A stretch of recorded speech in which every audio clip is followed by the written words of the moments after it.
Hi everyone. I wanted to share a couple of checkbook covers that I made, and I made them out of burlap ribbon. And right there I'm showing you a little initial. I did that with my embroidery machine. It's called Freestanding lace, and I'll show you a little bit about it at the end. This is the ribbon that I made this first checkbook out of. My sister had sent this to me, and then I just trimmed it out with some black trim. And it took two pieces to make this. I'm showing you where I put it together on the back side. And this is the inside. And I stitched it out, and that's a little pocket, extra pocket that I made. You know, something that you could put coupons in or your receipts. This is the second little checkbook that I made, and I made it out of some of that burlap ribbon that I got that at Hobby Lobby. It was one of those 50% off deals. It's much narrower than the other burlap ribbon, so I had to use 3 pieces. And there's another initial there that I put on the front. And that's the inside there. So I got a little video at the end if you want to see a little bit about how I put this together. And I'm showing you a little pocket there. I guess you can tell now this is a voiceover.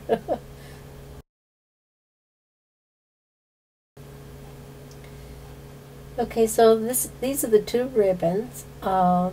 The one at the top is about 4 inches wide, and I would only use 2 pieces. And the other burlap ribbon is about, I think it's about 2 3/4 inches wide. So that's what I'm going to show you how I put together, is using that ribbon. And so I would just measure the length of the checkbook cover that I wanted and cut 3 pieces, and there's 3 pieces there. And I'm using Fabri-Tac glue, and I love that glue for fabric. That really works. And I put the glue just on the very edge of that ribbon and push them together just on the edges. Now don't let them overlap. And that's the first 2. Make sure that it closes up on the back side too. And then add some more to the next edge and add the 3rd piece to it.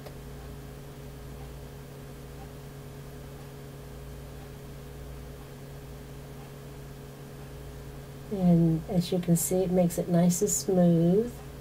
And I'm going to stitch over that as well. And there's the stitching that I put on it. It's just a little decorative stitch that I used just to reinforce the edges and not just trust the glue. And there's the front side. And I fold it in the center of the middle ribbon so there's no stress on the seam. And that's what I'm showing you there. And then I just trim off the bottom for the length of the checkbook cover. This is some basting spray that I use. It's a temporary adhesive.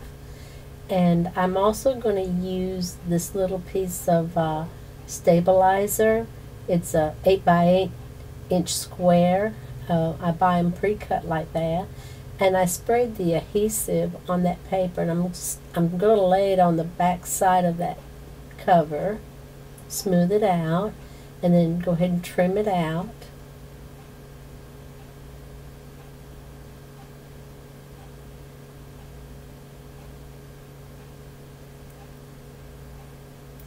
And this is a piece of fabric, and I sprayed the paper. I didn't want to spray on the fabric, so I sprayed the paper, and I lay the fabric out on that, and I go ahead and trim the fabric away from the cover. And I'm using pinking shears here, and you can see that the fabric is still kind of peeking out. I don't have it on video, but I take the scissors and cut that up a little closer. because you really want the smooth edge when you get ready to do the trimming. Okay, here's another piece of fabric and another piece of that stabilizer, and this is what I'm going to make the pockets out of. So just trim the fabric away again.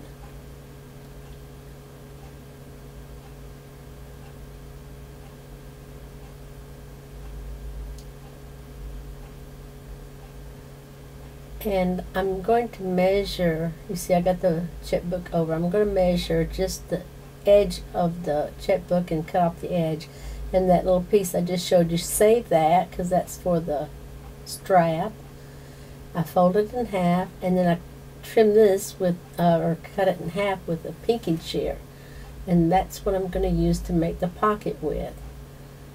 The edge that I pinked with the pinking shear, I'm going to fold that about, I guess about a 1/2 inch, and then I'll stitch that on just on the top side. I went ahead and measured and trimmed out the pocket.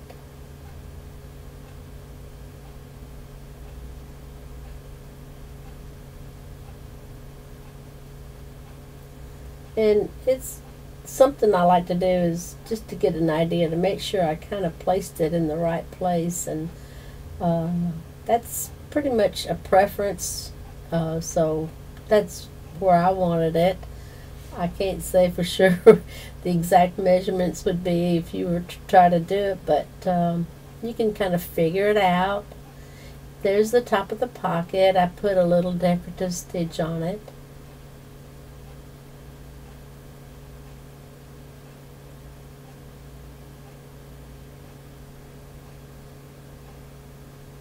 There's the back side. And I used just a little tiny bit of that hot glue to tack it down. Just a little bit to hold it in place so I won't have to use straight pins. Because it is pretty stiff and you know it would be hard to sew and to keep it straight. So I put just enough little hot glue to hold it in place. And then I'll stitch all around after I do that with a zigzag stitch on the very edge. And I'm doing the other side now.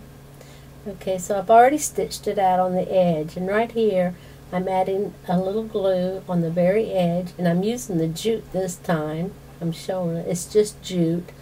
I think the other one I used some other kind of trim.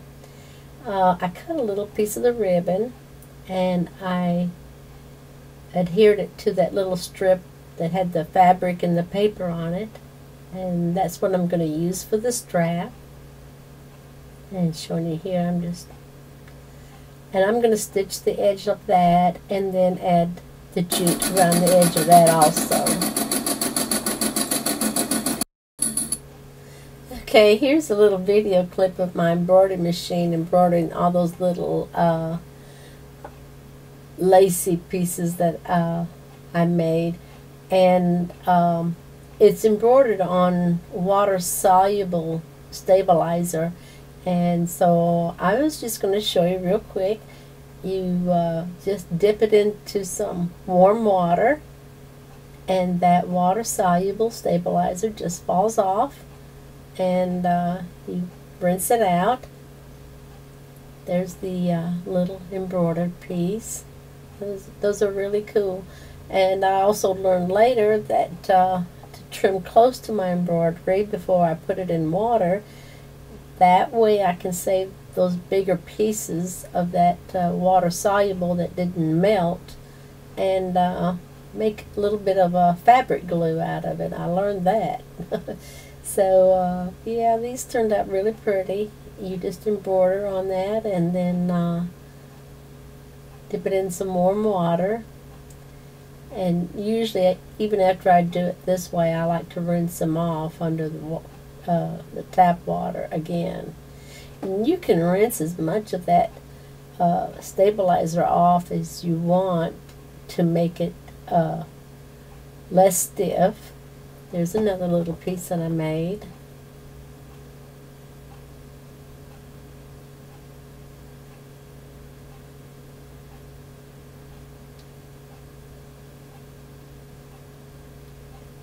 Yeah, and this is called Freestanding lace. They really make nice embellishments. So I'm trying to rub all that stuff off, and I'll have to rinse them again. Yeah, those are pretty.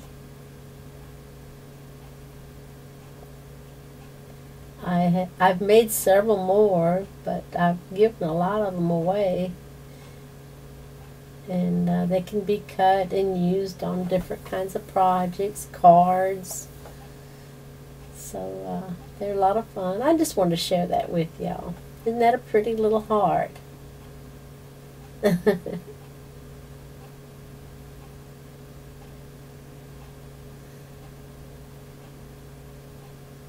That one is my favorite. And that little star in the middle, it dangles. So it made a really pretty ornament. I put a ribbon through that little loop. So I hope y'all enjoyed this. Thanks for watching. Talk to you later. Bye.